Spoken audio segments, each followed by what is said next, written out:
vatanga muhabbat, burch degan narsani, eng katta tuyg'u mana shu sadoqat bilan vatanga xizmat qilishda bulardan hamma o'rnak olish kerak. Vatan uchun ko'ksim tog' qalqondir sha'nim. Uni desa shamolday uchqur samanim. Bor bo'lsam chamanimdir, o'lsam kafanim.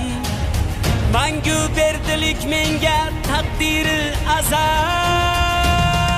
Sizlar baquvvat bo'lishlaringiz kerak. Ana shunda hamma narsa bo'ladi.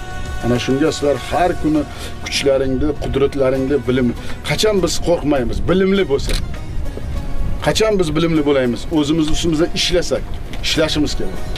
O'zingiz shaxsan har bir O'zbekiston mudofaaga oyoq bosgan odam u sadoqat bilan xizmat qilish uchun hammaga o'rnak bo'lish kerak. Yurtim har qarich yeri